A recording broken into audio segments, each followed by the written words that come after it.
आज तो स्थिति है ना, मंजिलों की जुस्तजू में मैं अकेला ही चला था, लोग यूं मिलते गए और काफिला बनता गया। वो अकेला ही था।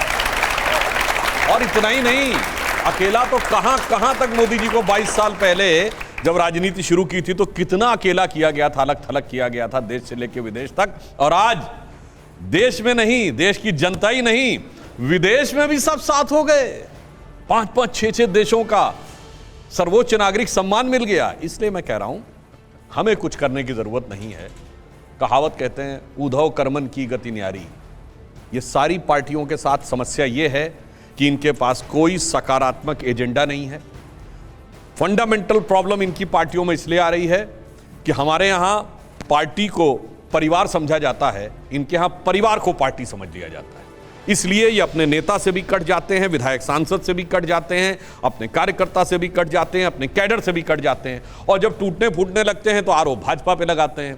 और हकीकत में आपको बात बताऊं, इन लोगों ने कितने भी प्रकार के रंग रूप बदलने का प्रयास किया कि किसी प्रकार खड़े होके मोदी जी के विरुद्ध एक बनाने का प्रयास करें, पर उस खड़े होने में विपक्ष का गठबंधन तो छोड़िए, अपनी पार्टी संभालना मुश्किल हो गया।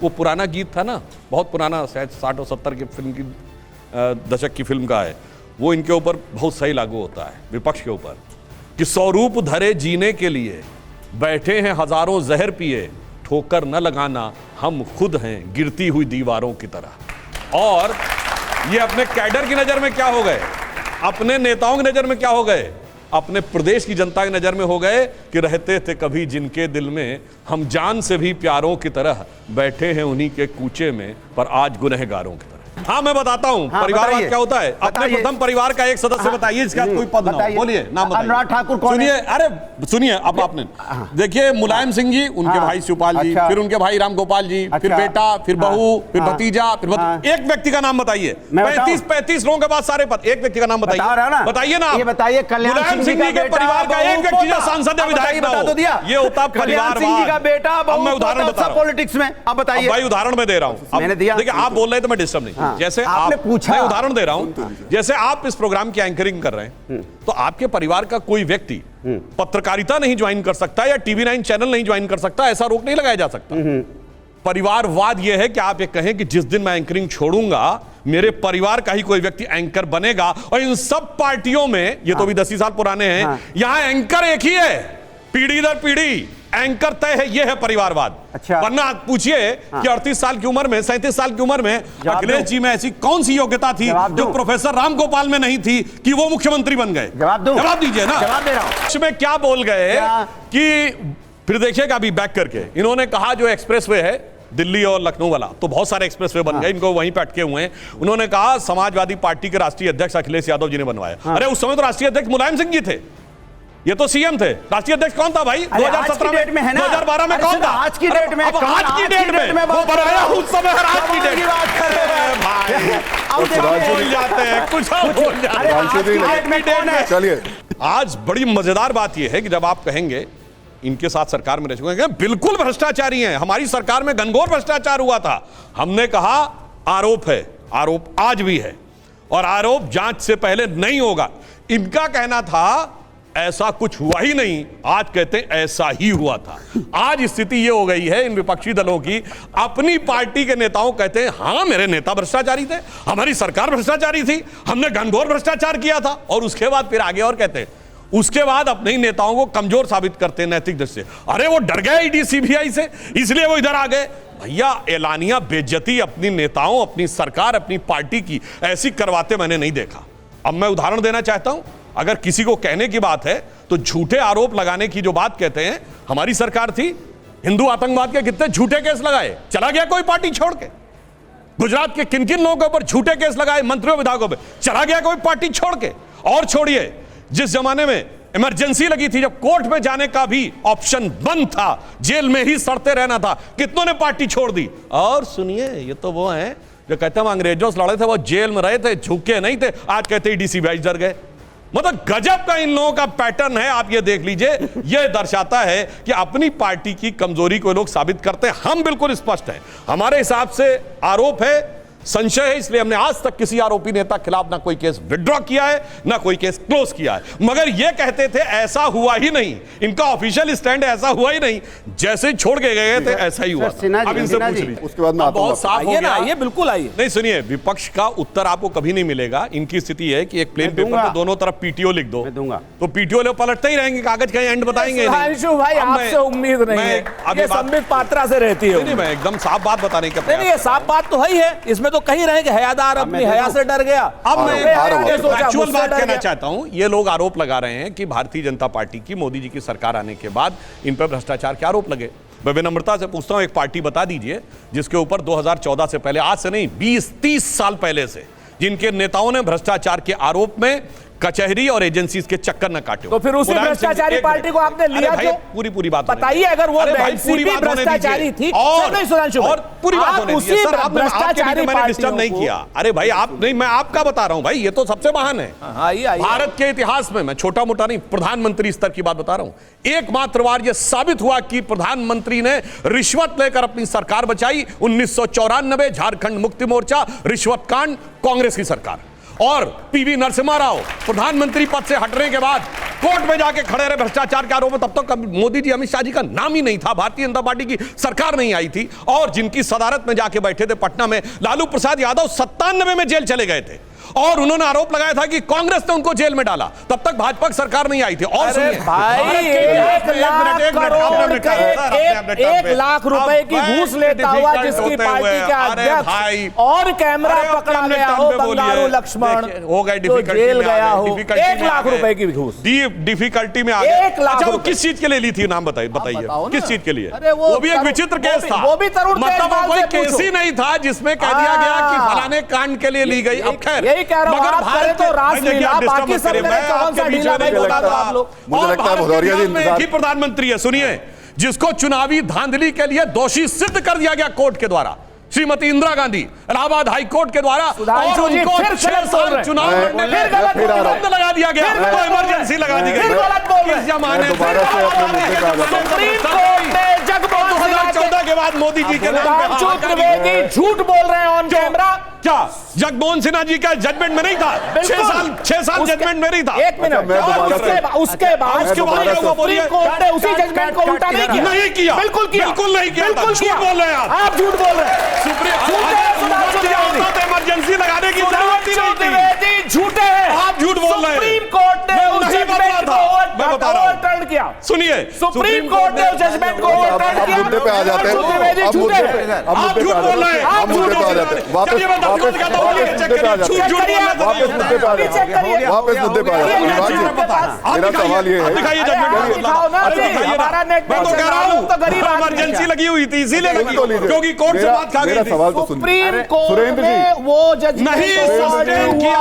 और ये पे आ जाते हैं जिसको बहस करते हैं। सुनिए, मैं क्लियर कर दूं, झूठ बोलने की बात नहीं, सुनिए तो भाई, झूठ बोल के नहीं कर सकता, झूठ बोल रहा है। मैं कहता हूं, सुनिए, अब मेरी पूरी बात सुनिए। सुप्रीम कोर्ट ने सिर्फ ये कहा कि वो इलाहाबाद हाई कोर्ट के जजमेंट को एज इट इज रखता है। सिर्फ सुप्रीम कोर्ट का अंतिम निर्णय आने तक श्रीमती इंदिरा गांधी संसद में बैठ सकती है, मगर वोट नहीं कर सकती है। ठीक है अनुराग जी, मेरा सवाल आपसे है कि हमने महाराष्ट्र में देख लिया सर, अब बाकी मुझे आगे बढ़ने दीजिए प्लीज। मुझे आगे बढ़ने दीजिए प्लीज। समझ में आ गया, अपने आज के जमाने में 1 मिनट में जजमेंट में समझ में आ जाता है। इतना तो आप रखते हैं, लेकिन झूठ तो नहीं चलेगा ना। आप मैंने तो बोल दिया, दिखाओ जजमेंट को दूसरा, दिखाओ ओवरटर्न किया, दिखाओ ओवरटर्न किया। अनुराग जी, सवाल मेरा ये है कि विपक्षी एकता पर हम बात कर रहे हैं, दिखाइए पास नेट है। रोकिए अब सुनिए, हम लोग ये होता झूठ। एक स्तर पे अमेरिका से आ रहा भाई, देखिए नेट नहीं बना पाए, कह रहे अमेरिका से आ रहा, तो कह रहे सारी चीज मेड इन इंडिया थी। मेरा सवाल इंटरनेट मेड इन इंडिया होता है। डरते हैं क्या सुराज? अरे भाई www वर्ल्ड वाइड वेब लिखा जाता है, इसमें मेड इन इंडिया कहा जा गया? मतलब बिल्कुल अरे सुधांशु जी, आप सवाल ट्रिपल आई कर लीजिए। सुधांशु जी कृपा कीजिए, जरा इधर भी हैं लोग। मेरा सवाल आपसे ही है। अरे इधर नहीं, मेरा सवाल ये है, मेरा सवाल आ रहा हूं आपके पास। मेरा सवाल आपसे, पहले मैं कहूंगा डिबेट की थोड़ी गंभीरता बना के रखेंगे। और मैंने किसी के में डिस्टर्बेंस नहीं किया है, और 3:1 डिबेट है। तो कृपया मेरे में कोई डिस्टर्ब ना करें, अपने टर्न में आए मेरी बात की धज्जी उड़ा दें। अब इन्होंने कहा मोदी जी के बारे में, भारत के इतिहास में सिर्फ 2 प्रधानमंत्री ऐसे हुए हैं, मोदी जी और अटल जी, जिनके प्रधानमंत्री बनने से बरसों पहले जनता ने कहा यह होना चाहिए। 2007 के बाद का कोई सर्वे उठा के देख लीजिए, सबने कहा मोदी जी सबसे बड़ी पसंद है। 2012 के बाद का कोई सर्वे बताइए जहां 50% से कम हो, और आज तक जनता तय करती है कौन प्रधानमंत्री होता। आपके यहां राहुल जी भी हैं, खड़गे जी भी हैं, नीतीश जी भी हैं, फलाने जी हैं। जनता में पूछिए 1%, आधा परसेंट, 2%, 4%। यही समस्या की बात है। इनके यहां जितने नेता बने, इनकी पार्टी हो या इनकी पार्टी हो, वहां मुलायम सिंह जी पहली बार सीएम बने वीपी सिंह के नेतृत्व में। मुलायम सिंह जी प्रोजेक्टेड नहीं थे, अजीत सिंह को सीएम बनना था। वीपी सिंह जी का समीकरण था कि चौधरी चरण सिंह जी के बेटे हैं इसलिए ना बने, चलो कोई बात नहीं। अखिलेश जी बने, उस समय मुलायम सिंह जी नेता थे। अखिलेश जी को कोई नहीं जानता था 2012 में वो बने। इनके यहाँ अब मजेदार बात बताऊं, बाकी तो छोड़िए, एक एक्सीडेंटल प्राइम मिनिस्टर हुए तो जनता ने तय किया था। उसके बाद एक सर्कमस्टांशियल प्राइम मिनिस्टर हुए पीवी नरसिम्हा राव, और एक राजीव गांधी जी इंदिरा जी की दुखद हत्या से उपजी सहानुभूति के लिए बन गए। एक ने भी पहली, और इंदिरा गांधी जी पहली बार कैसे बनी? कांग्रेस के अंदर इंडिकेट सिंडिकेट की लड़ाई में गूंगी गुड़िया बन के। और जवाहरलाल नेहरू कैसे बने? फरवरी 1946 में कांग्रेस की कमेटी में, जिसमें एक वोट पट्टाभी रमैया को, एक वोट जेपी कृपलानी को, और सारे के सारे वोट मिले सरदार पटेल को, और 0 वोट मिले जवाहरलाल नेहरू को। 0 वोट पाके प्रधानमंत्री बने। इसलिए अंतर है। फिर से 100% सत्य, फिर से झूठ। अरे सुनिए, जेपी कृपलानी ने अपनी किताब my days with Mahatma Gandhi में लिखा, चैलेंज करता हूं अगर झूठ होगा तो माफी मांगूंगा। आपका राष्ट्रीय अध्यक्ष था, एक एक चीज उसमें लिखी है। झूठ झूठ झूठ मत बोलो, हद होती है झूठ बोलने की। आपके राष्ट्रीय अध्यक्ष कोट कर रहा हूं, सुनिए। Maulana Azad, India with freedom, Veer Durgadas, India from पानी आप पिए, पानी पीने का आपका जमाना है भाई। झूठ मत बोलो, माफी मांगो, माफी मांगो। झूठ झूठ मत बोलो, माफी मांगो। झूठ झूठ झूठ आपका राष्ट्रीय अध्यक्ष को कोट कर रहा हूं, झूठ बोलने में आपसे बोला था मैं 1970 में चले जाएंगे। अगर आप ये कह रहे हैं कि झूठ बोल रहे हैं, एक मिनट बताइए जी, अगर आप कह रहे हैं कि झूठ, अरे भैया आप 2023 में जा चुके हैं, निपट चुके हैं। 17 में भी, 70 में अटके हैं अभी भी। अब आप नहीं बोलेंगे। मार्च फिर आप दोनों के पास 1946 में कैबिनेट मिशन प्लान आया, और उसमें अंग्रेजों ने कहा कि कांग्रेस अपना अध्यक्ष चुने, वही अंतरिम सरकार का प्रधानमंत्री होगा। मौलाना आजाद अध्यक्ष नहीं मानता कांग्रेस को भाई, हम नहीं मानते अंग्रेजों को। आप मानो अंग्रेजों। एक मिनट, एक मिनट। कांग्रेस अंग्रेज सरकार के अनुसार बिल्कुल सही। अप्रैल 1946 में यह कहा गया कैबिनेट मिशन प्लान के तहत हमें चुनना है। मौलाना आजाद को रिजाइन करने के लिए कहा गया, और उसमें 0 वोट मिला। मैं पूछना चाहता हूं, फिर तक आप डिस्टर्ब कर रहे हैं, मैंने आपके बारे में नहीं बोला, मैं बता रहा हूं। एक मिनट आपका भी होगा। आप बोल रहे थे, गलत बात है ये। और 2 सितंबर 1946 को जब नेहरू जी प्रधानमंत्री बने, किसने शपथ दिलाई? वेवेल ने। यूनियन जैक झंडे के नीचे क्वीन के नाम की निष्ठा की शपथ देकर भाषण देते अंग्रेजों की दलाली कर रहे हैं। आप जाकर इंटरनेट पे चेक करिए।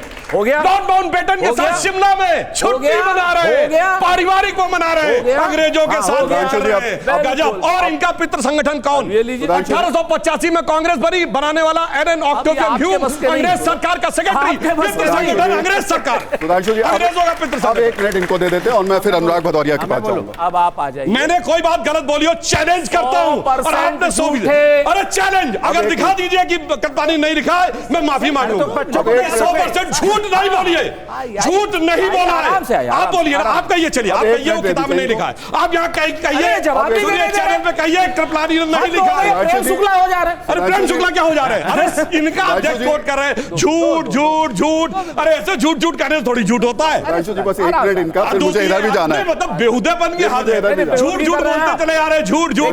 बेहुदगी की बात मत कीजिए। अरे भाई आप कहिए कृपलानी ने नहीं कहा, बोलिए। एक मिनट आप कहिए कृपलानी ने नहीं कहा, मैं वापस कर लेता हूं अपनी बात, बोलिए। एक मिनट आपका, फिर मैं इधर आऊंगा। उसके बाद मुझे इधर भी आना है। हाँ मैं बता रहा हूं, देखिए टमाटर और कुछ खाद्य पदार्थों की पिछले 2-3 हफ्ते में कीमतें बढ़ी हैं, और वह मौसमी कारणों से बढ़ी हैं। अगले 1-2 महीने में स्थिर हो जाएंगी।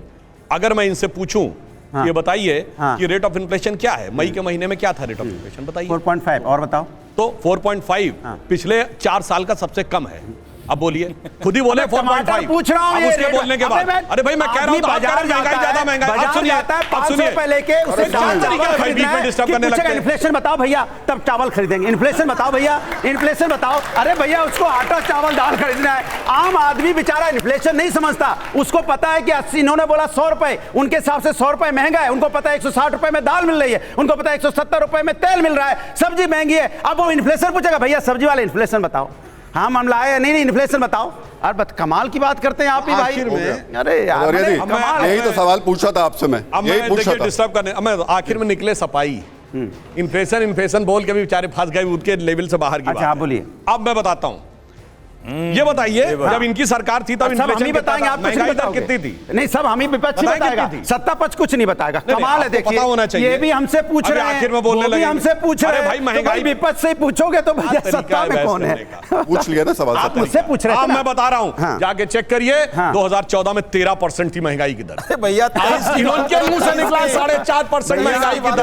अब सोचिए इतना कंट्रोल किया हो रही है, क्या तरीका भाई बीच में डिस्टर्ब करने का? चक्कर आ गया। रुक जाइए, सुनिए क्या तरीका है भदौरिया जी, सुन लीजिए। महंगाई कोई मजाक का मुद्दा नहीं है। महंगाई कोई मजाक का मुद्दा नहीं है। हम 23 की बात कर रहे हैं। महंगाई मजाक का मुद्दा नहीं है ना, आपके लिए मजाक है।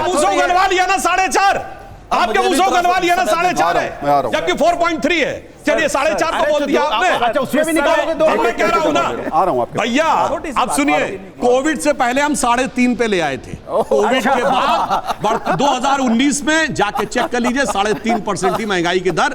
कोविड के बाद एक दौर में बढ़कर 7.5-8% भी हुई और अब नियंत्रित हो गए, अपने मुंह से कबूल चुके हैं कि 4.5% है। यानी सबसे बुरी से बुरी दौर में जब पूरी दुनिया में एक G7 कंट्री बताइए जहां महंगाई की दर हमसे अधिक हो, या G20 कंट्री। अच्छा ये बताइए, और एक G20 या G7 कंट्री बताइए जहां विकास की दर हमसे कम हो। चुनौती तो पूछता हूं, ग्लोबल इकोनॉमी का जमाना है और विदेश से जाके हम लोग ज्ञान देते हैं इकोनॉमी के ऊपर। मैं पूछना चाहता हूं, विदेश में पढ़ के आए ना, ऑस्ट्रेलिया में कितनी है? जहां से युवराज पढ़ के आए, बोलो डालने जाओ ऑस्ट्रेलिया में जाना, ऑस्ट्रेलिया में कितनी है पेट्रोल? ऑस्ट्रेलिया इसका जवाब